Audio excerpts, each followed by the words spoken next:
everybody, and welcome to the first hybrid Make Your Mark Volunteer Managers Conference, Inclusion at Every Stage. Now, today we are joined by Just Sign BSL interpreters, so it's really important we're going to keep them spotlit throughout the day. They're not going to be here on the big screen throughout the day, but today is fully hybrid, which means we're all integrated together into the same universe, and what we're watching is basically the Teams call. So they will be spotlit up in the top corner. Okay, so for anybody on Teams, please don't ask us to unspotlight them. The reason that they're like that is because we're carrying out recording of this event and we want anybody that requires the BSL interpretation to have that in the future to watch the recording. So they'll be there at all times. So anybody that is speaking today, whether you're on Teams, whether you're here with us in person, please speak clearly, please keep a steady pace and try to keep a steady tone. Sometimes it's very tempting to get excited and speak quickly, etc., but we really need to be as helpful as we can for our colleagues from Just Sign. Okay, so they are Ruth and Rachel, and thank you so much for joining us today. So my name is Rosie Wylie, and I am the National Volunteering and Community Development Manager with Historic Environment Scotland. I'm fortunate enough to be the Vice Chair of the Make Your Mark campaign and the Chair of the Events Action Group that has brought you today's event. There's lots of people here that's from the actual event team. So can you just raise your hand, please, if you're from the event team today? Yep, so you see the hands raised. So if anybody in person needs any help with anything, then just go and have a chat to somebody. So within the Teams room, colleagues Joanna Todd, Kirsty Haslam and Lewis Watson from the Glasgow Disability Alliance are on call to help you with any questions you have. And Lewis has kindly offered as well to share his phone number and email and pin that to the chat. So if it's easier in the Teams call to pick up the phone, if you need any help, Lewis is on hand for that. So we're going to take a wee peek at together mode because there's a lot of people that are here joining us from Teams. And at the moment, we can only see a small number of them. So if you can turn your camera on, if you're comfortable doing so, if you're on Teams, and Rosie B, I'm Rosie W, this is Rosie B, is going to share her screen and we're going to see who is all joining us from Teams. Oh, actually, if you just do it on yours. Yep, okay. I'll do it on mine. There we go. Okay, so if you give us a wave, please, from the Teams room. There we go. Okay, then. So as you can see, there is a full auditorium out in the multiverse as well. And today's been about as being engaging and inclusive as we can for everybody that is involved. So to turn off together mode now that we've done it for everyone on the Teams call, go up to View, click on View, select Gallery, and you'll go back into the normal gallery mode. Okay, thank you very much. Now that we're all familiar with each other. So the all-important housekeeping. If you're in Teams, please keep your cameras off and keep your mics on mute. That's really important, or else we'll get a feedback loop from anybody who's using the hearing loop today. So if you're on Teams, unless you're talking, please keep yourself on mute. I've introduced Kirsty, Joanna and Lewis. For those of us who are joining in the room, please ensure that your phone is on silent. We all know that now to do that, of course, but just as a reminder. And as I say, be very conscious, please, that even quiet noises and chat will be picked up by the auditorium and can be distracting for colleagues on Teams and BSL interpreters. We're not anticipating a fire test today, so if the fire alarm does go off, it's potentially serious. So everybody listen closely. The fire exits, there is Historic Environment Scotland Fire Marshals and the fire exits for the room. The auditorium will go out of the auditorium, out of this door, and the fire exit is behind the auditorium. But you would, of course, follow us from Historic Environment Scotland. Seminar room 1 and 2, where the workshops are, I'll explain more about that later.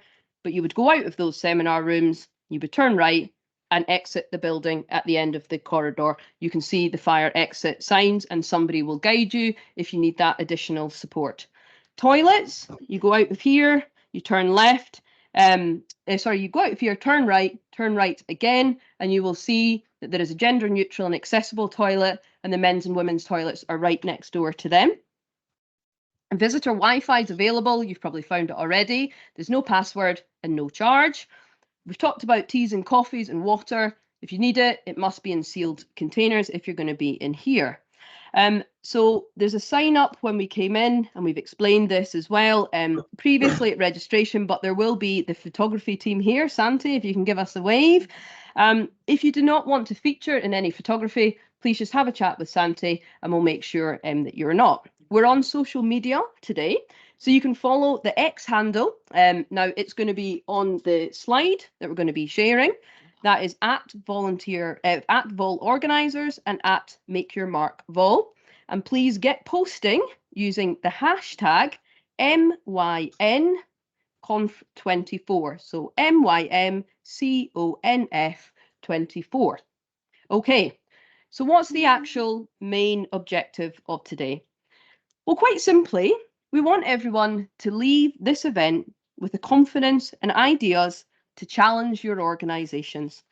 We want you to go back even with one inspiration or idea about challenging practice and making change so that our volunteer programmes more authentically reflect the wonderful diversity within Scotland's community. If that's just one idea that you take away from today. So the main mission of Make Your Mark is to increase the number and diversity of heritage volunteers in Scotland. So just checking. We're just waiting on a slide coming up. Yeah, just give me a nope. Okay, sorry. Rosie B's just working through that, so that's fine. So Make Your Mark includes built, natural, intangible, or cultural heritage. Today we've invited speakers, workshop facilitators, and panelists from the Make Your Mark family, and it's exciting to have expertise from the Scottish Refugee Council, Jambo Radio, Amina Muslim Women's Resource Centre, Glasgow Disability Alliance, University of Strathclyde, Volunteer Scotland, the Royal Society of the Protection of Birds, the Heritage Trust Network, the National Lottery Heritage Fund, the Museums Association, the National Gallery of Scotland, I feel like I'm doing a pop quiz right now, and Team Kinetic. And they're with us today to share their expertise and coach us all into forming those ideas. So please don't stay quiet today. If something comes to mind, ask it, challenge us. We've got a lot of expertise joining us today. We're also privileged to be joined by 4 panelists that are passionate about volunteering, who are going to share their different experiences with us through open and frank conversations. Today we'll follow the flow of volunteer programme development, and we're going to be covering planning for volunteering. So what are the barriers to volunteering, and are you inclusion ready? Rosie B has calmly worked through that little thing there. So here we go. So I'll just backtrack here. Okay, so if you need the programme, there's the QR code. Okay, and there down in the bottom right-hand corner at Vol Organisers and at Make Your Mark Vols, hashtag Make Your Mark Conference 24. So please get chatting on that. I was going to be talking to this slide as well. There's our mission. To recap again, Make Your Mark is a campaign that aims to increase the number and diversity of heritage volunteers in Scotland. And again, look at that great diversity of organisations that make up the working group. Natural heritage, built heritage, intangible heritage, cultural heritage, archives. We've all come together to try and achieve that mission. Our activities that we were talking about there. So in terms of volunteer involving heritage organisations, Make Your Mark connects heritage volunteer coordinators Scotland-wide. We host free events for volunteer managers, such as today. We share inclusive volunteering practice, promote volunteering opportunities, celebrate volunteers, and advocate for change. So if you haven't already joined Make Your Mark, which I think most of you here today have, please make that another takeaway for today. So back to what we're going to be covering: recruiting volunteers, supporting volunteers, managing change, connecting with the wider sector, and broadening your understanding through actually listening to lived experience of volunteers. That's a theme for today. Inclusion at every stage, from thinking to the start of introducing your volunteers to managing that relationship into a positive experience. So some key achievements, lots of great stats here that are on the slide that I'm going to describe. 98 member organisations across Scotland, 108 opportunities advertised on our volunteer portal, which is free for everyone to access, 38,000 views of our website, 100 plus community groups listed on our database that support inclusion and diversity within communities. 1,800 downloads of the volunteering toolkit. Big shout out to Erin Burke. Erin, give us a wave. Their work on the toolkit has been phenomenal. More on that later. Over 1,000 best practice resources shared with members. Over 1 million people reached on social media. 40 events, including case studies, training, conferences, and network sessions. And 100% of our respondents would recommend our events. Now, no pressure, and it's absolutely fine. If you haven't enjoyed today, we'd like to know why, okay?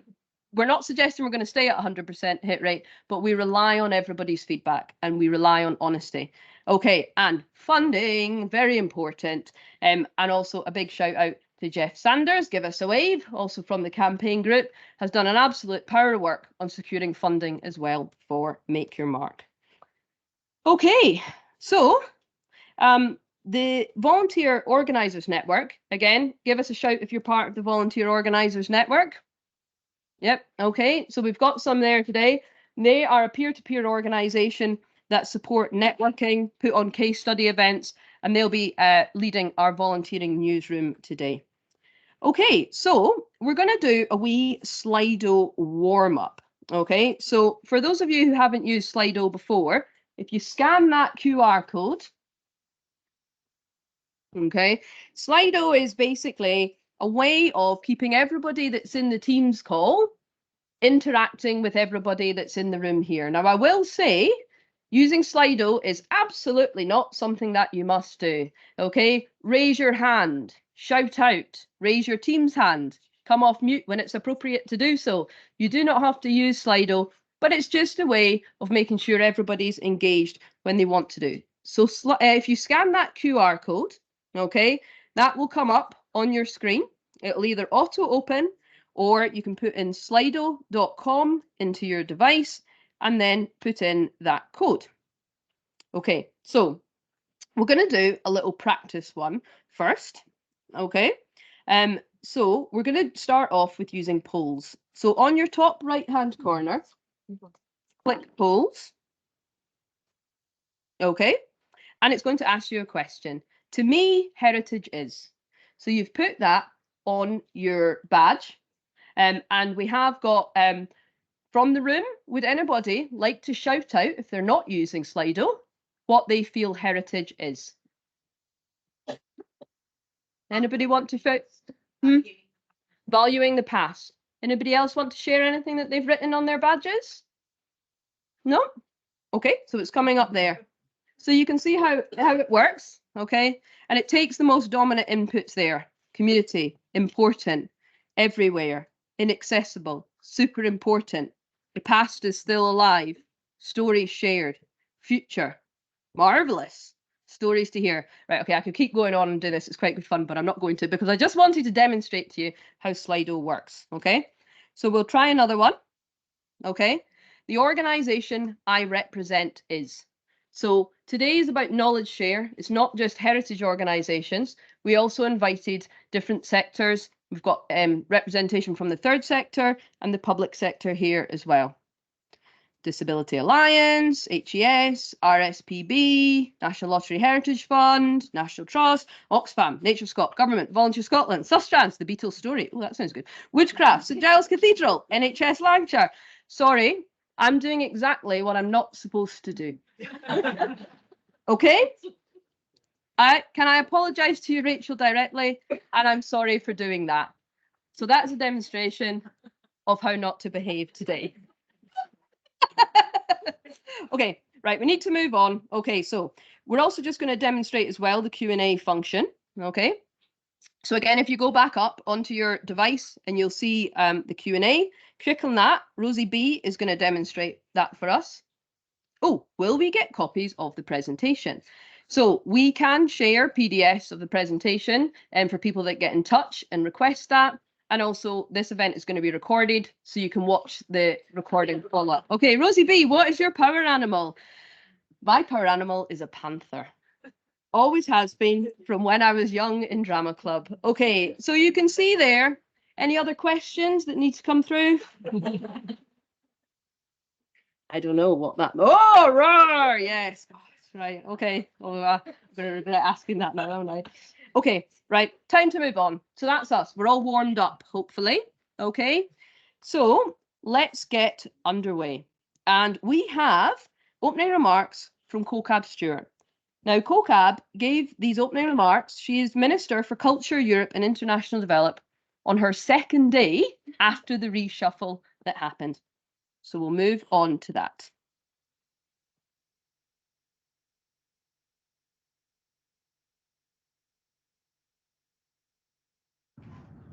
Hello everyone, I'm delighted to welcome you to the first... Sorry everyone, it sounds like I forgot to share the sound. Okay. So that's okay. All we need to do is click a different box. Back in a moment. So thank you for everybody's patience. What I will say here is hybrid is the new normal, but normally you'd be given about 10 years to prepare for what the pandemic slungshot us in the space of 2 years. So we as an event team are also getting used to doing this. None of us are actually tech professionals, and we're absolutely trying our best. Okay. 100%. I know, you're absolutely right. I think we're down to about 90 now. Delighted to welcome you to the first annual Make Your Mark Volunteer Managers Sorry everyone, we Conference. just need a little, The date of... because I'm sharing the sound, but it's not coming through. Oh, So okay. Oh, hang on. Right now.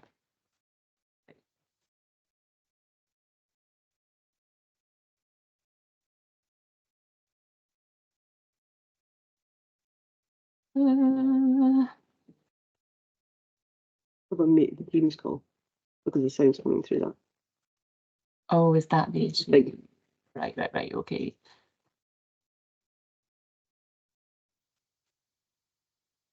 Okay, let me just get it on the proper mode. Right, third time lucky. You go. Yeah, it sounds. We can hear someone typing. We need to. Can you mute Chris? It's okay. Hello everyone, I'm delighted to welcome you to the What was first that? Not. annual Make Your Mark Volunteer Managers You turn the volume up at your end? The Yes. date of this conference marks the exact anniversary of the first award of funding to Make Your Mark from the National Lottery Heritage Fund, which was match funded by the Scottish Government, Historic Environment Scotland, Nature Scot and Museum Galleries Scotland. I look forward to seeing how the campaign will develop and grow over the remaining 2 years that the collaborative funding was secured for. I'm also very grateful for the huge amount of in-kind funding donated selflessly from working group members. I'd like to begin by thanking all of you for your valuable contributions to the heritage sector. We know that volunteers are essential in championing Scotland's historic environment, and it's important that we encourage, motivate, support and recognise this. I therefore want to acknowledge and celebrate the many dedicated volunteer managers who are pivotal in building participation in this sector. The heritage sector is committed to supporting volunteering in Scotland by sharing resources, learning and expertise across other sectors. This is demonstrated by the diverse sector mix of volunteering professionals attending the conference. As many of you will know, the Make Your Mark in Volunteering campaign was the development outcome of Our Place in Time, Scotland's first strategy for the historic environment. It has since gone from strength and will support delivery of one of the key priorities outlined in the revised strategy for Scotland's historic environment, Our Past, Our Future, which is to empower resilient and inclusive communities and places. But more than that, Make Your Mark also plays an important role in contributing to the wider reach of volunteering in Scotland through the lens of the Scottish Government's commitment to volunteering and, of course, Scotland's Volunteering Action Plan. Against a challenging backdrop, it is impressive that Make Your Mark now almost has 100 organisations signed up to the campaign. This growing community of like-minded professionals are supporting our volunteers and creating a strong voice for advocacy, sharing high standards and creative thinking as we continue to recover from the pandemic and build on new ways of working together.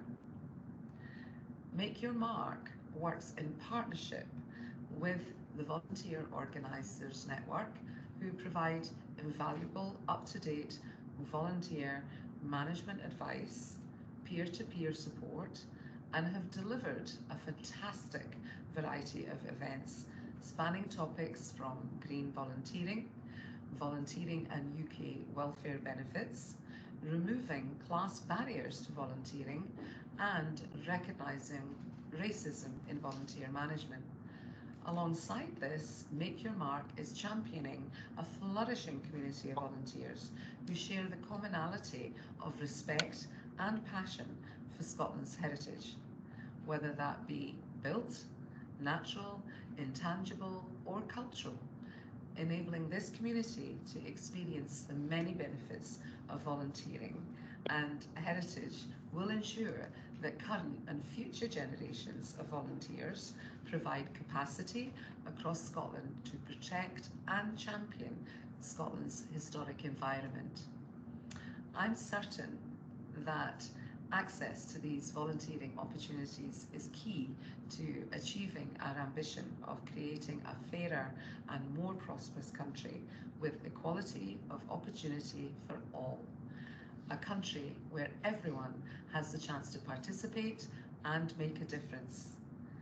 The theme of this conference is inclusion at every stage and aims to show inclusion as the golden thread throughout each and every stage of the volunteer journey, from the initial thinking about engaging volunteers through the recruitment process, in providing support, and onwards to next steps and opportunities opened up through volunteering. I am pleased that Make Your Mark is delivered through a notable collaborative effort between 18 organisations that form the working group chaired by Volunteer Scotland. I find it reassuring that this working group includes such a variety of heritage sector organisations and third sector charities which provide expert advice on inclusive practice, like the Amina Women's Resource Centre in Glasgow, the Disability Alliance, Jambo Radio, and the Scottish Refugee Council. Inclusion is a key priority for the Scottish Government. We want everyone in Scotland to be able to participate, feel included, and have influence and power over their lives and their communities. We want to create a Scotland where opportunities are increasing for everyone and where people have confidence in their local communities and in their public services. I'm sorry that I couldn't join you in person at today's conference, but I would like to take this opportunity to thank you again for coming together and demonstrating your passion for Scotland's heritage and important work that Make Your Mark volunteering campaign continues to deliver. Please enjoy the rest of your day and my very best wishes. Okay, brilliant to be on Kaukab Stewart's radar on her second day at work, and Jeff Sanders is going to be in touch. Okay, so I'd like to welcome up now, please, Alan Stevenson, who is the Chief Executive Officer from Volunteer Scotland, just next door at Jubilee House. Up you come, Alan. Alan is going to provide the keynote. There is the clicker. Thanks very much, Rosie. I mean, it's a real privilege to say, first of all, that I'm chair of Make Your Mark campaign group, and I've been involved with the group since I've been in this role, really, for going on 3 years, which I can't believe anyway, for a start. And the work of the group, the work of Rosie in particular, in terms of bringing together events like today, is just phenomenal. So it's a real pleasure, genuine pleasure. So I've got 17 slides, 10 minutes, a Glasgow accent, which is a... And we're running over by 5 minutes. And we're now. running over already. So let's see what we can do here. I can see some frantic movement from Rosie at some point. Slightly, Alan. There you go. That's us. Yep. So a very brief surmise of Volunteer Scotland. We have a number of functions. We're really all about more people volunteering regularly, enjoyably and safely. The regular part is really important because that's where you start getting the benefits, and we'll go into that in a little second. A number of aspects to the organisation: research and evaluation, we'll touch on that, practice and standards, events, partnership and comms, and policy and influence. These are the key kind of components of the organisation. I'll not go into detail on this, but just to re-emphasise that volunteering is a spectrum. So we have informal volunteering and we have formal volunteering, and quite often when we talk about the inaccessibility of volunteering or the issues around inclusion in volunteering, we tend to focus on the formal end of that spectrum. So some of the benefits of volunteering, I think this is important today. Well, we jump into a conference and we think it's a given that we should all be looking at making volunteering more inclusive. Let's not forget, well, why make volunteering more inclusive? And the reasons are that there are real benefits for individuals, and those benefits should be shared by wider society, by as many in our communities as possible. So volunteering helps us gain confidence. It helps us have that feeling of making a difference, and I can't think of anything more important right now in terms of what's going on in our society. It really does help us to meet people, and I've been having some good conversations even today about the importance of volunteering around breaking down social isolation and loneliness and so on. Feeling part of a community, I think, again, more and more important. Learning new skills, taking on a challenge, having fun, and the list actually goes on. This is just a few of the benefits. And I was told off for saying volunteering is fun. It is actually fun for most people, but it's not always fun for everyone. So just a little caveat there. And I don't mean in terms of experience, I mean the types of volunteering. Volunteering's such a wide array of activities, and some of those activities aren't fun purposely. The wider impact, clearly a positive impact for volunteers, beneficiaries, wider community. We talk about this in Volunteer Scotland quite a lot. Empowering communities, reducing loneliness and isolation. But I think something key here is actually the impact it has on health. Real impact in terms of physical health, but even greater impacts in terms of mental health and well-being. And that's more and more important when we start thinking about who's missing out, who's not able to take part in volunteering, and what is that impact. It's not just the act, it's not just some of those benefits, it's actually the real health benefits as well. As I said before, it supports other skills, job and life skills. It can really help you step into new opportunities. And I think, just that thing about it being part of really what we aim to be as a society as well, more prosperous, fairer, and opportunities for all, as the Cabinet Secretary touched on. So a bit about Scotland's Volunteer Action Plan. It's a long document. It took a long time to create, so I'm not going into all the detail. I'll give you a quick foray. It was launched in June 2022.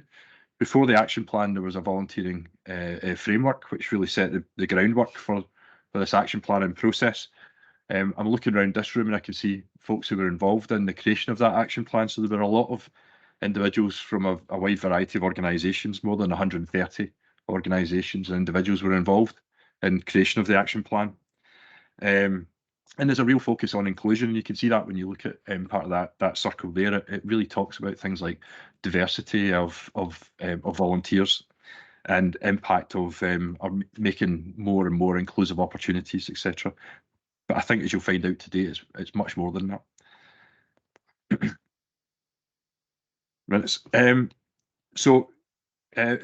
Based on a systems approach, strategic objectives, 47 actions and counting. We keep adding more actions. We're not knocking them off. That's my problem for the team. We need to do better at that.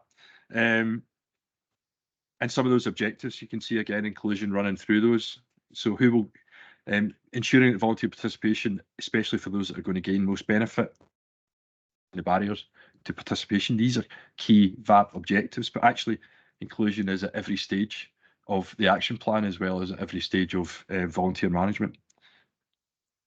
So the focus to date has been a number of groups that have got up and running: cost of living task groups, policy champions networks, recognition celebration groups, and they've all got an inclusion aspect and dimension. But there's two groups that are more or less dedicated to this work, and that's National Inclusion Group and this group, this Make Your Mark for Campaign group. Very quickly, looking at Rosie, she's counting me down. But this is why we were doing this, the participation hurdle, and I just want to get this point across. Disabled adults are less likely to volunteer than non-disabled adults. Ethnic minorities are less likely to volunteer than white British and so on. Adults in most more deprived communities are less likely to volunteer and formal volunteer than those in more affluent communities. But that's not to say that when you get involved that you don't have an impact. You actually have more impact. You actually find that older aged adults have more hours volunteering, although few of them volunteer. And similarly with individuals with long-term health conditions, they have more regular volunteering when they can get involved in volunteering. There's a satisfaction issue there for us to deal with, I think, and there's a differential there as well. So it's not just the barriers, it's also that experience once you're in volunteering. There's a differential. I mean, these are quite high. It's 4 out of 5 in a rating scheme, but we need to look at where are those differences. And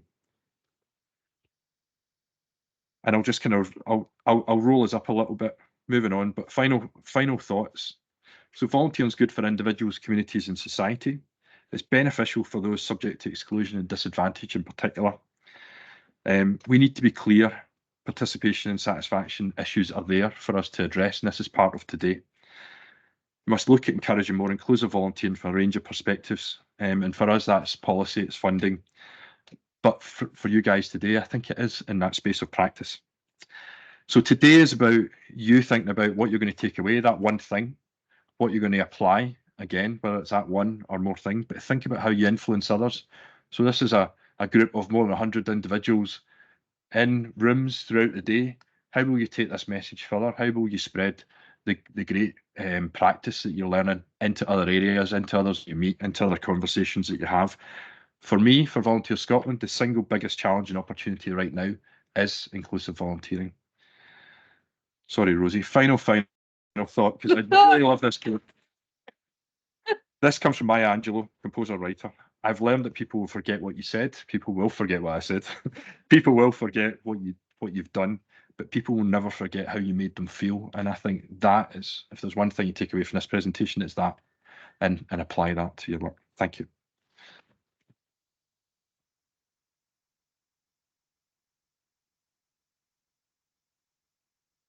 Okay, great. So thank you, Alan. And next we're going to have another recording here, which is an interesting one to listen to. It's a conversation between the team behind the toolkit. So Erin Burke, campaign coordinator, they're here in the room with us today. Churnjeet Mahn, professor in the School of Humanities, University of Strathclyde, and also inputted, but not in the recording, is Yvette Taylor, professor in the School of Education, University of Strathclyde as well. And it's a conversation around the research and the production of the toolkit.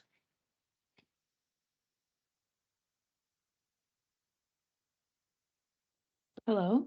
Today we'll be talking about the new Make Your Mark Inclusive Volunteering Toolkit, which was created through a partnership between Make Your Mark and the University of Strathclyde, and is made possible by the Scottish Government and the National Lottery Heritage Fund. I'm Erin Burke, and I'm the campaign coordinator for the Make Your Mark in Volunteering campaign. And I'm joined today by one of my co-authors, Churnjeet Mahn, and I'll just pass it over to you now, Churnjeet, to briefly introduce yourself.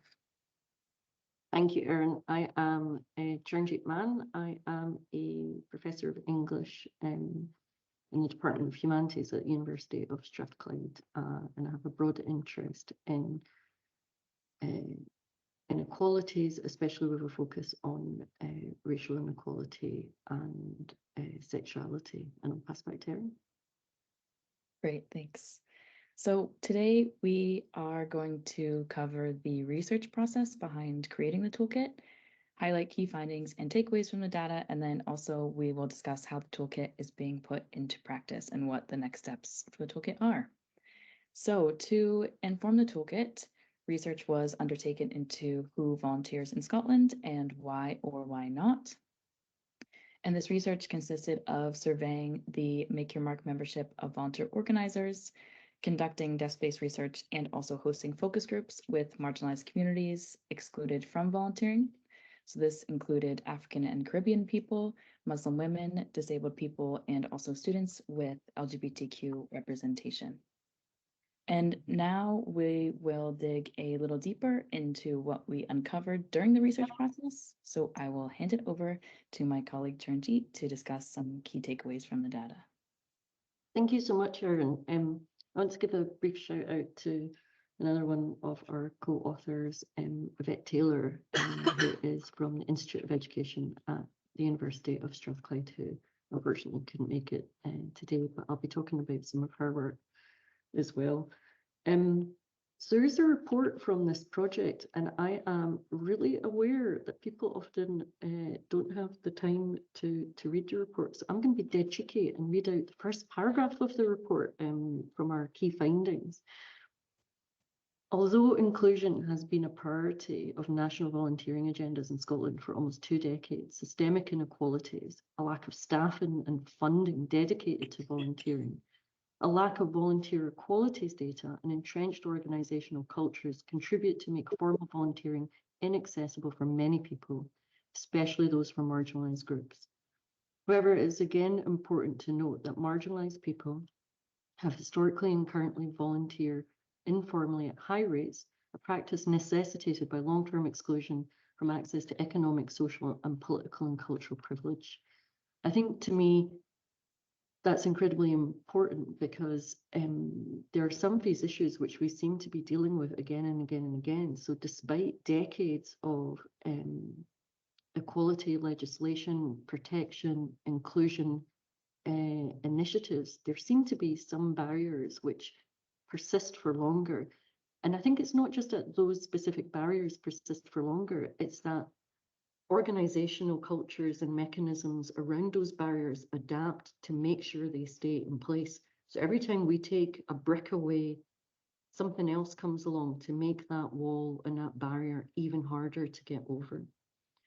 And that kind of taking a systemic approach to thinking about these barriers was part of our work. And so in the work, even though we have a set of recommendations, there's lots of things that we pause around because there are things that don't have simple solutions. And I think and I hope that this is just the beginning of a new phase of a determined conversation about ongoing work rather than something that we can say, oh, we've ticked that box, we've done it, we can do a training course, we can do a toolkit, we've got the report, now we're moving on. So I just want to talk briefly about the barriers, some of the barriers to volunteering that we encountered. It's like a general underconfidence in EDI-focused policy, legislation and practice. It is complicated, and let's face it, especially in the volunteering sector, there's a huge amount of precarity. There are people in short-term roles, there are people doing those roles alongside other jobs. Having the time and investment to actually engage in equalities training and actually understand legislation is incredibly time expensive and time rich when you might be thinking about what next week looks like, when you might be trying to support the teams around you, who themselves might be facing immediate social issues. a lack of organisation-specific strategies and targets for inclusion. And I think this links to that underconfidence about EDI policy. So how could you develop the space and time for a strategy? So taking a step back and thinking about larger organisational priorities in terms of challenging forms of systemic exclusion. If you don't have the time to do that research and you don't have time to do the scoping work around it, if you're in operational mode all the time, it is impossible to have time for that. So I think often when there are reports which talk about forms of exclusion in, say, a sector in an area, it can often feel like, let's face it, can feel like a bit of a dig. This is not a dig. This is part of the way volunteering in terms of a sector is set up is often so that there's not the time to do that work. And that there needs to be larger structures in place to help. A lack of collection of standardization of data collection around volunteer demographics. If there was a space and time to do that in a kind of standardized way, we could get more accurate data to understand in Scotland who's volunteering, when and why, and there could actually be more cross-sector support to developing these strategies. But at the moment, what we were encountering was there was just a huge variation, even within organisations, even with the best will in the world.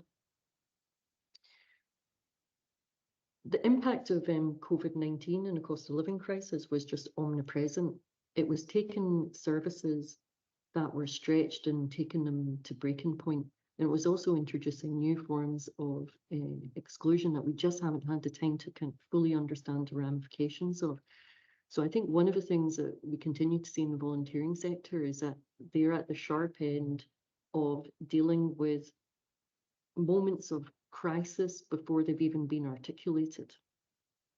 And by the time policy and other strategies and other funding has come into place, they've already been dealing with that issue for a substantial portion of time.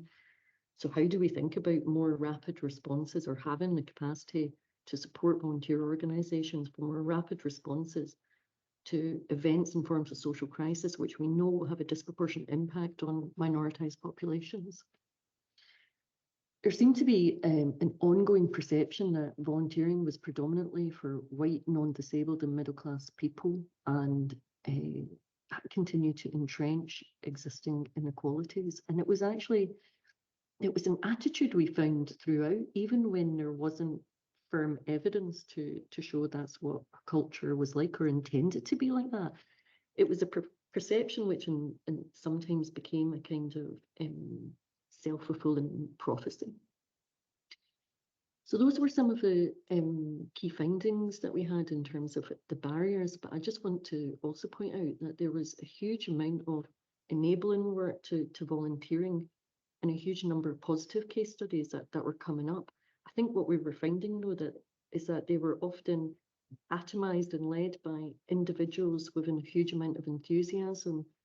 And so they were just very precarious. You know, they weren't given the best conditions to succeed. And then it wasn't necessarily easy to take that case study and develop it into broader practice for the sector. So this isn't all bad news. There is a lot of good news out there, but I think part of this is how we take the brilliant work already happening and kind of make it broader and more accessible. I want to pass back to Erin to see, like, Erin, in terms of the findings, was there anything that surprised you? I think just to reiterate what you had said around the majority of focus groups talked a lot about how volunteering wasn't a very accessible or inclusive environment for them. Whilst at the same time also sharing a lot of experiences of having volunteered and also experiencing benefits from volunteering, or they're very interested in volunteering, just kind of holding those two things at the same time. I think this is in particular very relevant to the narrative that arose during COVID-19 around the rise of mutual aid. So Many marginalized groups have pushed back against this narrative in that and said that it's centered on the experience of white, non-disabled, and middle-class peoples. They didn't feel like that was reflective of their experiences with mutual aid, just because for many of these people during COVID-19 is because they were becoming involved in mutual aid for the first time, and marginalized communities have highlighted that focusing on the increase in mutual aid during COVID-19 without qualifying by or for whom can actually serve to erase that mutual aid has played and continues to play a very necessary and key role in marginalized communities that experience multiple and compounding barriers to accessing their needs. So I think that's definitely something that stood out to me in the focus groups of like how volunteering can continue to be exclusive, whilst also, as we said, the majority of our focus group participants did volunteer. I think another thing that stood out to me from the data, and also what you were saying, is around box ticking. So this is, again, something that was mentioned quite often during our focus groups. And so by box ticking, it's meant a tokenistic measure involving organizations gesturing towards equality and diversity. And this might be for funding or for PR reasons, but without committing to taking concrete measures to create full and sustainable change.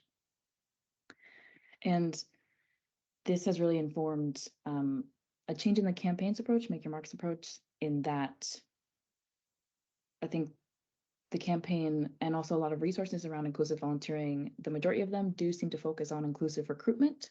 And this could be explained as saying, you know, it could be seen as the first step to diversifying your volunteer program, just getting a more diverse range of people through the door. However, the experiences of focus group participants, many of whom may have tried volunteering and had a negative experience, highlights that focusing solely or even just initially on recruitment does not ensure that people will have a positive experience or that the volunteer program will be a safe space for them. And actually, in many instances, when there isn't proper planning in place for inclusive volunteering, this can actually create an exploitative dynamic wherein marginalized people are called upon to share their lived experience to change systems and processes, whilst also not being provided with proper compensation or support. And so this is all to say that volunteer managers should be supported throughout to consider inclusion across their volunteer program rather than just starting with recruitment. And this is also how the toolkit was designed as well. So that's how the structure of the toolkit is. It looks at inclusion throughout the volunteer journey. So I will hand it over now to Churnjeet to talk about toolkit in more depth. And going to the toolkit, I suppose, you know, we designed the toolkit after the report because we, you know, a report can be an overwhelming amount of information. And, you know, at the end of a report, you're always like, well, what next? You know, like, so what, how am I going to change this? And as we were saying, like, volunteer organizations can be really time poor. So we have tried to kind of break it down into steps and to try and make language, especially language around protected characteristics, more accessible. So I think in this way we can start thinking about language, say around race or sexuality or gender and inclusion, class, disability, as a progressive tool for navigating social injustice, not necessarily as identity labels that people hold as things that are fixed, but as a language to navigate social injustice. We try to build in reflections and build in caveats, so entry and exit points, because we recognize the incredible diversity of the volunteer sector. We tested it through evaluation, and I think the main thing I wanted to end with was that toolkit is really a beginning and not an end. We need to make the resources that work and the resources that we need. So I think, and I hope it's the beginning of an editing process where people will test it out, generate their own case studies, get in touch with those case studies, that it becomes a live document that can begin to evolve and can do some of that heavy lifting for the sector of providing a platform for structured dialogue, conversation, and action, and can provide a touch point for people to take this comparative approach of actually across the sector, how can we help each other? We don't need to do everything on our own all of the time. And that's where the differences in organizational size can really be deployed to help. And that heterogeneity can become a strength rather than a weakness. But that's everything from me. So I'm going to hand back to Erin to close. Thanks, Churnjeet. So, as Churnjeet said, in terms of what's next for the toolkit, we did design it as a living document, so we are very keen on making sure that all of the consultation that went into the toolkit continues, and it's regularly updated to be a resource that is relevant and helpful to the sector. To this end, we've been doing some work with thistles and dandelions, and this is a project run by Empower Women for Change. And the project aims to connect underrepresented women with heritage spaces in Glasgow. And we've been working with them to host a series of workshops testing the toolkit and also supporting a handful of organizations to put it into practice. And then we are also looking at future consultations with Volunteer Scotland's National Inclusion Group as well. And so we'd like to end our presentation with an invitation to everyone watching to make use of the toolkit. And if you come across anything that you think isn't quite right, or you feel that we missed out on an important topic, or you have a case study from your organization that you'd like to share, please do email us at hello@makeyourmark.scot so we can ensure that everyone's lived experiences, knowledge, and expertise are incorporated into the toolkit. Thank you.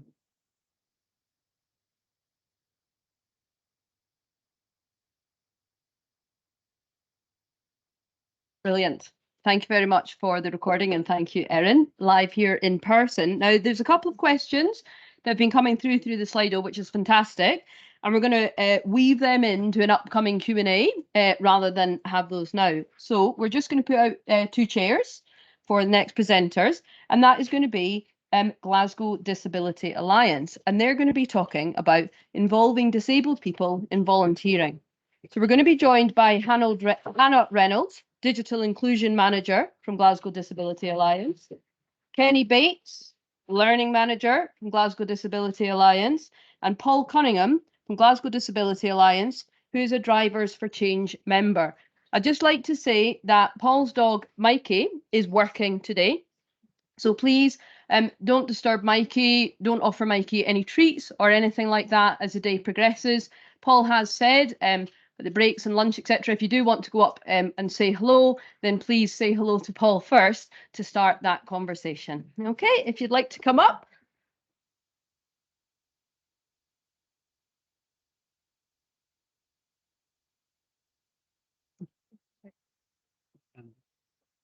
Just to say, if you're wondering, so we are running over a little bit now. So what we're going to do is just bump the agenda by 10 minutes. So it'll just be 10 minutes less for the hour for lunch. So it'll be a 50-minute lunch instead of a 1-hour lunch. I hope that's okay with everybody. We don't want to miss out on Q&A time, etc. Okay. Thanks, everybody. Hi, my name's Hannah, and I'm joined by Paul and Kenny here, and we'll kind of take it in turns to read the slides. I'm mindful that we're running behind, so we're just going to kind of... We're not running behind now because we'll take 10 minutes off lunch. I know, but I don't want to be the person that, you know, eats into your lunch, literally. Yeah, that's right. So we'll start with a little bit of background to GDA, Glasgow Disability Alliance. We're an organisation that was founded about 20 years ago. In the late 1990s, disabled people felt left out of decision-making, particularly in relation to local area-based regeneration. So a small group of disabled people met to talk about topics like peer support, capacity building and empowerment, which in turn made up community development. And in the early 2000s, we had 50 members involved in engagement, representation and policy service influence. Cut to now, we are 5,500 disabled people, a pan-impairment organisation spanning from ages 11 to 100. We're a disabled people's network, which means we're run by disabled people for disabled people. What we do. So we build individuals' capacity to take a leading role in their own lives, their families and their communities. We amplify the voices of disabled people as a diverse community, contributing lived experience and participating in dialogue, deliberation and collective advocacy to challenge inequality and exclusion. We collaborate for change with local and national government, communities and third sector, sharing insights and evidence to shape policy and co-design services and solutions to poverty, inequality, and exclusion. So that keeps us pretty busy, really. Kenny, do you want to speak to the next couple of slides? We can swap if you like. There's the little clicker. BSL's just requested a slightly slower pace. Oh, sorry. Thanks. I'm in trouble. Hi everyone. Yeah, just wanted to talk a little bit about our methods of delivery. I'll just run through the headlines here. So first of all, the kind of community development work that we do, that comes through our programs of learning activities that are quite heavy on the social and the peer learning aspect, as well as collective capacity building. We also do a lot of outreach work and engagement work. We do a lot through digital inclusion around getting people online and connected, but we also try and cover all aspects of phone and stalls and mail outs and stuff, so that we're able to access, well, all our members are able to access our information. We also have a range of services and supports within GDA. Some of these are our welfare rights team, our future visions team, which works on trying to influence change and policy around social care, and also our wellbeing team, and like I mentioned, the GDA Connects team, which Hannah heads up, which is about digital inclusion. We also do a lot around information and signposting, as well as consciousness raising and rights awareness work. And our voices team are there around kind of opportunities to support and engage with power holders. And we have our kind of our catch-all line, which is "Nothing about us without us," which tries to sum up the importance of lived experience in kind of influence and change. Can't remember if this next slide is me or not. Yeah. I think it is, isn't it? Oh. I remember there being more in it than that. Yeah.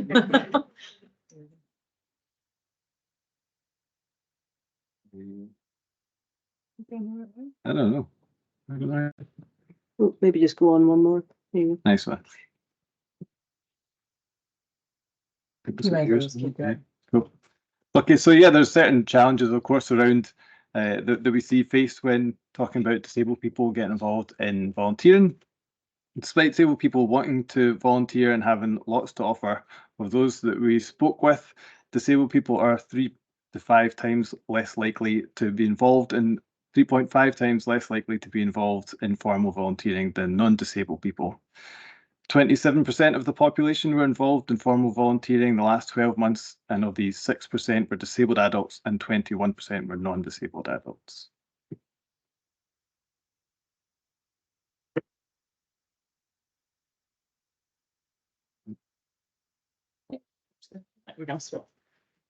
Thanks. That's right. So what do we understand by disability? So there is a cartoon here showing a person holding a book, and they're thinking how to cope with people who use wheelchairs. Meanwhile, a wheelchair user is sat next to them and they're reading a book and thinking how to cope with people who read books about how to cope with people who use. So this idea that we're actually not kind of speaking to each other. We're just going to give you a quick introduction of the social model of disability, which is a way of reframing our understanding around disability. The medical model, or the individual model of disability, is a traditional idea that sees disability as a medical issue, assesses within set categories, and the focus is on therapies, fixes, normalization, and special provision. It offers little or no flexibility and is a very static approach.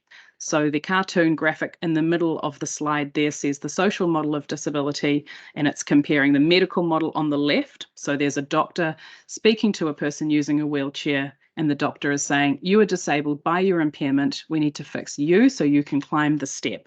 The person sitting in the wheelchair is next to a step. The social model, a person called Mike Oliver, it says, you are disabled by the step. We need to fix that. And that person is envisaging a ramp. So the social rights model of disability says that impairment and diversity are normal parts of life. Exclusion and inequality are not. Barriers in society fail to accommodate our diverse bodies and minds, and disability is a human rights issue.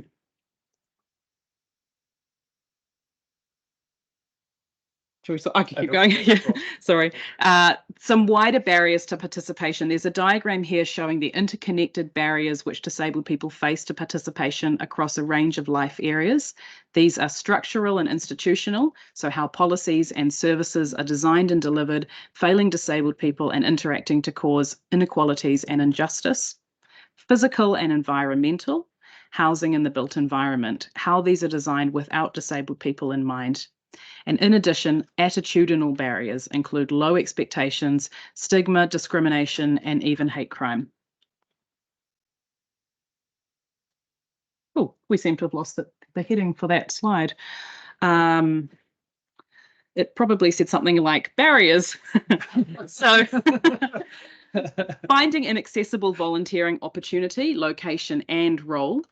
Are applications encouraged from disabled people and in a variety of formats? For example, we would particularly welcome disabled people and maybe having a range of formats for people to apply. Limited experience, skills, or confidence of disabled people. Costs, especially around transport. Public transport is not always an option for disabled people. Lack of flexibility. Digital exclusion. So how are you promoting your opportunities and how are people able to apply? If that's exclusively online, then you're probably leaving some people out. Concerns about impact on benefits. So some disabled people might have some concerns about volunteering opportunities, or how there might be some aspects of compensation, so reimbursement for travel, things like that, and concerns about that impacting benefits, and failure to meet individual support needs. Oh, and my heading has just arrived. Some barriers to volunteering. There's obviously something exciting happening with transitions in this slide. Okay, let's assume that the heading is going to appear afterwards. Great. This one is called Communication with Volunteers. And Paul, this was actually a slide that we developed after a conversation based on your experiences. So if you want to speak to this, I can swap places with you. Yep. Are you taking Mikey's lead? Can do that. There we go. And you're just standing. Yep, there we go. So your headings are about building trust, being upfront. If access is poor, say that. Have clearly defined volunteer roles and expectations, seating, accessible toilets, and volunteer retention. Right. I might need you to jump back in with a few of those if I forget stuff, but the trust is the biggest thing. Yeah, so I think for me, when it came to volunteering, you have a lot of anxiety at trying to take part in things and making sure these barriers don't get in the way, and trust is so vital for overcoming a lot of that. Being valued during, not just being I think that's maybe coming up in the next slide, not just being a warm body, a box ticking exercise, something Erin was talking about as well. In fact, quite a lot of it's come up already today. What else was on there? If that state the access situation clearly. Yeah, so just need to be kind of upfront. I think there's a lot of nerves even at the other end, when you're speaking to people who are trying to get volunteers in, and they're maybe a little bit nervous about saying the wrong thing. I think you need to be upfront and honest about the access issues. We've had issues where we've turned up and there's been a couple of stairs and they think that only 2 stairs isn't that big an issue. Obviously, if you're in a power chair, it could be 2, it could be 20. It really doesn't matter. So you just need to be upfront, and then we can work together to try and overcome these barriers. Yep, and then the last one is about volunteer retention. So how behavioural support ensures disabled people remain able to volunteer. Volunteer retention, yeah. So again, coming up later on, I'll bring it up just now, but coming up later on is a wee few lines about my experience and the different volunteering things that I've done. Glasgow the European Championships, Glasgow 2018, I was a volunteer champion, involved very early on for about 18 months previous to the actual event. And retention comes in where I was left a little bit disillusioned by it all after the event. The year and a half building up to it was fantastic. And there was relationships built, the barriers, we were overcoming them. There was time, there was money, and there was a lot of people pulling in the same direction. It was great. Come the actual event, things were just kind of abandoned. There was so much organisation building up to it that as the weeks had got closer to the event, I was speaking to people I knew well that I'd been working closely with, asking what was my job going to be, what did they have in mind, how we were going to do this. I kept getting reassured that everything will be fine, it'll be fantastic, turn up on the day, we'll get you sorted, I've got stuff in mind, that kind of thing. Turned up, and then a group of other volunteers, non-disabled people, me and one other disabled person, another blind person, we were just told a free for all in the morning. Go and pick a station, and you're in charge of that station. And it was just this free for all kind of run. Me and my visually impaired friend ended up on the information desk where all the information was in print, and we were expected to try and figure out the print and pass that on to people. That was nigh on impossible. She had to get her magnifier out. We were doing our best. Basically, the first day was a bit of a write-off. We were just no good at it. We had to take all the booklets and leaflets that were on the desk up the road and spend all that night trying to memorise everything that was in them through other people reading them out to us over and over and over again, so that come the next day when people come up, we had that, it was that spending so much time with people building this big event up for us just to be kind of left to pick up a random job. It made you feel like we were just a box ticked. We weren't really there for anything in particular. And then the retention afterwards, when I tried to feed that back, I didn't feel very receptive to it. So there was no retention. Another thing with that same event, a friend of mine, they had a big thank you event in the Glasgow Chambers. And my friend's a power chair user. He needs a specific taxi to get to things. He was really keen to go because he'd volunteered, and he was unable to go. The funding for the transport, there was none for the thank you, which I thought was disgraceful. Keen to get us on board when it came to the main event and the box tick and stuff, but when it came to the champagne and orange juice and that, it was, if you can get there on your own steam, great. If not, then tough.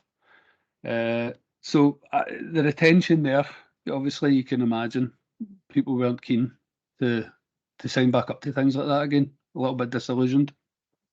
Which on the next slide. So after your championships experience, it says my disability doesn't stop when I'm not in the room. Access needs to start from the beginning, and then the inflexible transport support. Yeah. So some of the events have been recently have been fully accessible from the door of the hotel inside the hotel,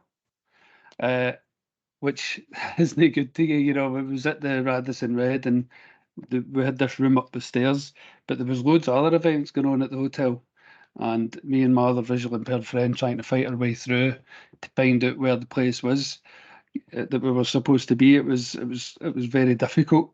So this idea that you only need access from the venue or from the door, you kind of we wake up with it. We need to start from as soon as we get out of bed. Some of us need help out of bed. So yeah, the access doesn't just start at the door. It has to be considered all the way along. The next one was the transport stuff, wasn't it? Yeah, so this was guide dogs. Sorry, David and Shane. Yeah. It's a volunteer for guide dogs usually goes quite well. I was asked to come along to the Glasgow airport. Me and Mikey are pretty good at it. The old fundraising, we're not too bad. He's got the looks and I've got the chat, and he's a bit of a klepto as well. Likes to dip a bag or two. I'm pretty sure his puppy raiser was the Artful Dodger, because he's dipped 4 bags and he's came out with pussies. Now I don't know if he's just a dedicated fundraiser or if he likes to accessorise, but he loves a puss, Thankfully, the people who he's dipped have been really good about it and laughed. And the last person who done it to stole the pus back off him. He went back into the bag and took her Greg's sausage rolls out of her bag and came running towards me. Now, I never trained him to do this, I promise. But as I say, whoever had raised him from a puppy had some nefarious antics that they got up to. So yeah, we're pretty good at the old fundraising stuff. And the guide dogs had an event on at Glasgow Airport, and they'd asked me if I'd come along, and I says, "There's no way I can get there unless we put on a taxi." Now, as I say, we raised quite a decent amount, but they weren't willing to pay the taxi fare to get us there. And we would have raised that, and then some. In fact, would have been pussies and passports, and we could have sold loads on the black market, But yeah, it's just that case of thinking through these things, and being a little bit smarter, and kind kind of seeing the value elsewhere, not just the financial value, obviously, but me and Mikey like to do a bit of fundraising and stuff, or stealing, you know. So yeah, what was the Next one says, we're rocking up thinking we're doing you a favour, we're wanting to help. Please value our time. We're doing unpaid work. It should be valued more. Yeah, sometimes. So I've both felt, depending on the volunteering thing, valued and not valued. There was one, it was the landscaping volunteering opportunity, and I'd arranged with this guy who keen to get me on board to meet him at a local train station, because I didn't know exactly where his premises was, but I knew where the train station was. He was over half an hour late, and I won't stand for that. That's nonsense, that kind of carry on. He'd phoned me all casual like, and I said, mate, I'm already away up the gym. You know, how late were you turning up there? And I left you half an hour of extra time. That kind of approach, you know, where you, because it's for nothing, because it's free, it's not valued, that they can, you know, I dislike lateness anyway, but to do it when you're turning up to try and help, it's just not on, you know. And what was the other thing? Next one says, if one disabled person can do it. Oh, sorry. You want Yeah, the other example though was when we were volunteering for Glasgow 2018, there was so much good stuff that, you know, went on as well. I know a kind of bit of a negative thing, but they had some hired staff on as well, taking the passports, doing the kind of official scanning stuff when they were interviewing all the volunteers in the build up to the event. And there were, to be fair, there is sometimes some volunteers that turn up and they don't want too much responsibility. They kind of just want to help out a little bit. They're retired or whatever. And obviously there's people like me who are keen to actually be useful and do a good job. Now, I felt quite valued then. It was mostly by the staff who'd seen how organised I was as people were coming in and things, relative to some of the other volunteers who were causing big fights and arguments for people arguing or who was next to get their interview and stuff, you know. So yeah, it definitely goes a long way if you feel valued and actually useful, you know. Yeah, there's an attitude thing. Is that the next one? Where sometimes you get, well, if this is good for that blind person, then it will work for all blind people. And I think you will probably know, you know, other disabilities that comes up as well. And that's not the case. Just because one visually impaired person or one disabled person can do something or not do something doesn't mean the same for the others, you know. So that attitude definitely has to change. It's about the communication with the people, you know, and making sure you build a relationship. Cool. Thank you. Is that it? Yeah, that's great. She wants to take Yvette. That's to sum up now. Then. Okay. So I think we better sum up for questions and answers, but you'll receive the slides. There's one here about suggestions and best practice. Like Paul said, some things around covering transport in a meaningful way, offering flexibility, reviewing your current practice in support of disabled volunteers. Then there's a couple of lines here about benefits, so that supporting disabled volunteers, disabled people will notice areas for improvement. It will also be better for disabled staff, disabled colleagues, and if it's good for disabled people, it's generally good for society at large.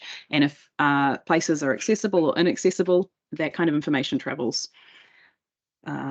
So consider what you're doing well for disabled people, the benefits for supporting disabled volunteers, and what barriers might exist in your organisation.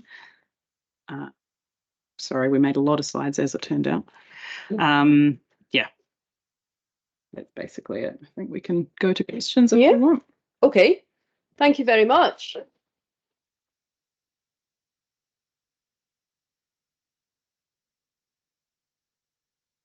Okay, so first of all, for the Q&A, we've got a couple that's been coming through Slido, which is fantastic. But I'd like to go to the Teams room first. Is there anybody in the Teams room that wants to come off mute, turn their camera on and ask a question? No? No one? Oh, yep, Louise? Yeah. Sorry, I was a bit slow finding the button. I had a question. A couple of people have mentioned to me where sometimes individuals will create something like a personal profile to explain about their particular perhaps condition or health issues or disability, and ways that people can help them with it. Would something like that, do you feel, be of use more in volunteering. I don't think it's been involved a lot in volunteering, but just to save so many people having to, say things over and over again. I guess it would depend on the impairment. Me personally, no, there's too much variability depending on the environment I'm in, the people I'm with, the day I'm having, how much caffeine I've had that day. that can affect things, and whether I have my dog there, whether I don't. I think it would be just absolute screeds and screeds of information that and would be difficult to assess within that environment. Maybe a small a brief little thing, but I'd rather speak, there and then about the thing rather than a bio. Of course, thank thing. you. Yeah, no bother. Thank you. Okay. Is there anybody here in the room that wants to raise your hand and ask a question before we move on to Slido? Yep. It's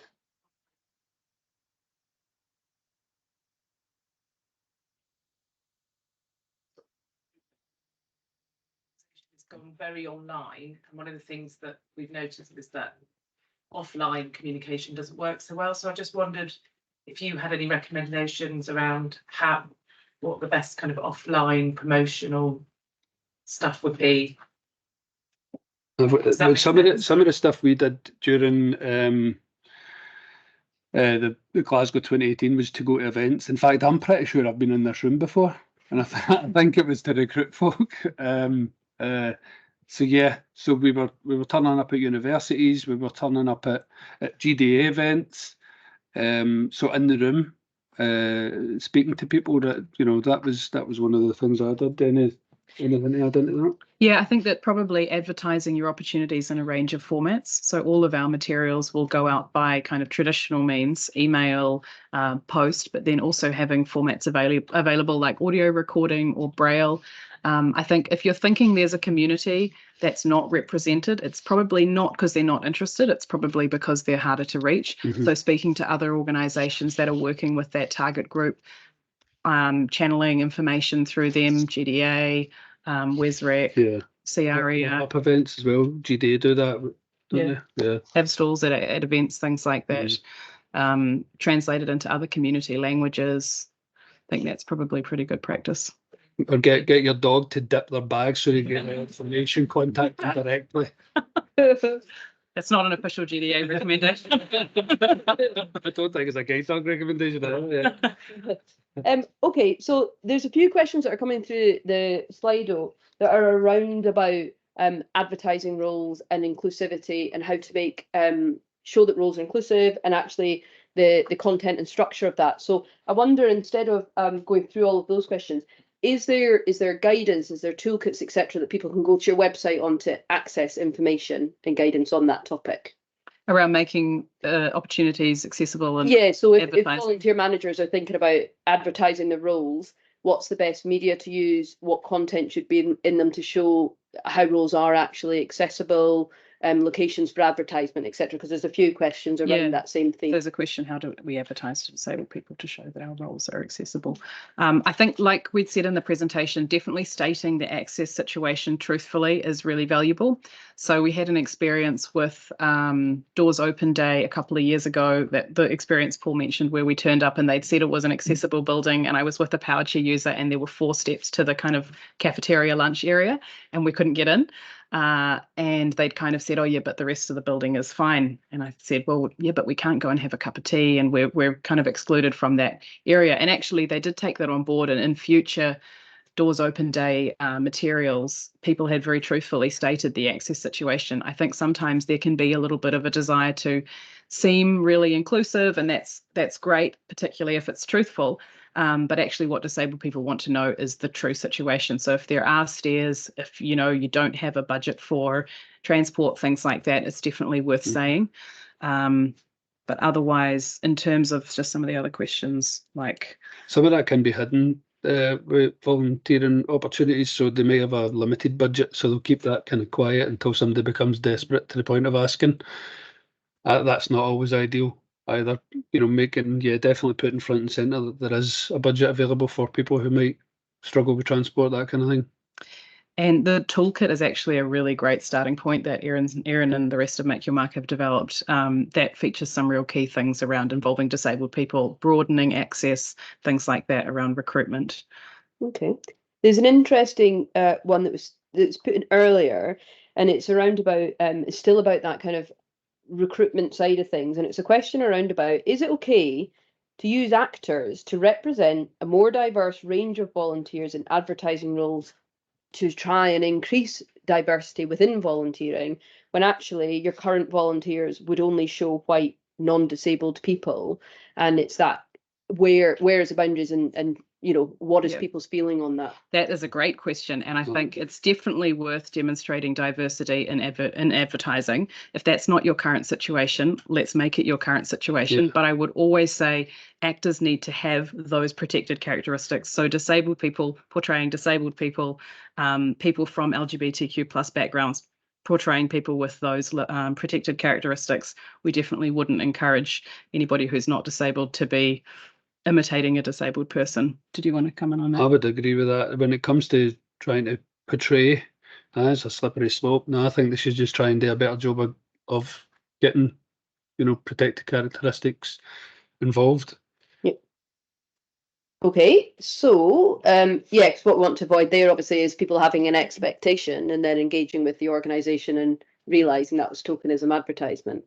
Yeah, I suppose there's a bit of a balance. If you are open to including a broader, diverse range of volunteers and you're reflecting that in your advertising, you've kind of got to start somewhere. And I think that it's probably less enticing to see white, middle-class, non-disabled people in your volunteer advertising. It's another kind of barrier making you feel it's not a space for you. So you think there's a balance to be had? Yeah, I mean, I don't know. There's a kind of way of representing disability as well. I think that involving a lot of wheelchair users, that's one perception of disability, but there's a lot of different ways to be disabled. So there are a lot of different representations of disability that you can include as well. And a kind of pack of power chair users is maybe, it's maybe a quick signal, but it doesn't necessarily reflect the diversity of disability and the lived experience of disabled people. Okay, there's a question here. It's an acknowledgement really of, I think, Glasgow Disability Alliance, that you do incredible work, but there's only so many of you doing that work and the stretch on that resource. Do you know if there is an equivalent peer organisations within local authority areas that can also support?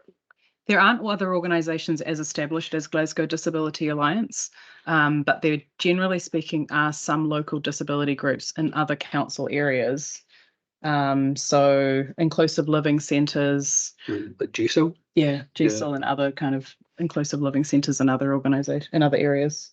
The one thing that become up again, we see quite a lot though, is people from other authorities saying we need a GDA. That they don't exist elsewhere. That nothing like that. There's nothing I could even when it comes to the more established charities as well. I can find it difficult to access these charities at times, and you'd think they would know better. Again, I better not name them, but there's certain charities that, they should know that I struggle with public transport. I struggle with maybe finding an address, but they expect you to go and do that. Kind of strange that you have to remind them, given that they work specifically to do with visual impairment.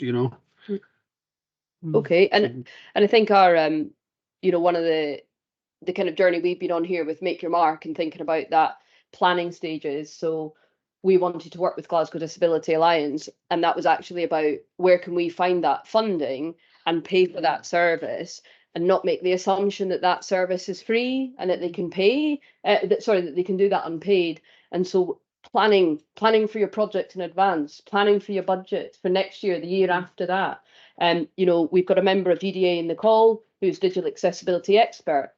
That's paid time. That's not voluntary time. And I think sometimes there can be an expectation of it being free and an endless service. Definitely. And it's not. Yeah. We would always try and encourage people to build access costs into your budget. It's very easy to turn around and say, well, we don't have a budget for that, so therefore we can't include disabled people. It needs to come at the very beginning. And if that means that, I suppose that impacts the scale of your project, so be it. You know, if you're applying for 10K of funding and 3K of it needs to be access, it's effectively a 7K project. And I think we also need to get funders on board to understand that's the true cost of involving disabled people and marginalised communities as well. We do need to, you know, we're not on a level playing field if we're being compared to another project that says they're going to involve so many more people, but don't have an access budget, you know. Yep. So that kind of Can I add in challenge. to the question you'd asked about just there about paid, you know, roles that should maybe be paid and ones that are voluntary. I find that with disabilities stuff that when they're doing the same types of consultations, but maybe for another group of people, they'll have a budget, they'll pay for that. But when it comes to disability, they expect to just find volunteers as if they're doing us a favour by making something accessible, like to do with software, for example, an app. They'll expect you, you know, just to do it for free. And it's getting to the stage now where I've done plenty of that. I've done a lot of the volunteering because I want things to be accessible. I want apps and buildings and, you know, streets to be accessible for me and other people like me. But I was finding that a lot of the time they weren't valuing what I was saying because they were getting it for free. Since we've started pushing a little bit for them to be paying for the things that they pay for when it comes to other groups of people like what I've just mentioned, it feels like they're taking on what we're saying a little bit more, they're valuing it a little bit more strangely. Yeah. And also, you've talked about this a lot, but getting people to consider disability from the beginning, not at the end when it's too late to actually make any significant adjustments. That's really important as well. Yeah. Okay, so we're going to bring this to a close. Thank you so much to Glasgow Disability Alliance.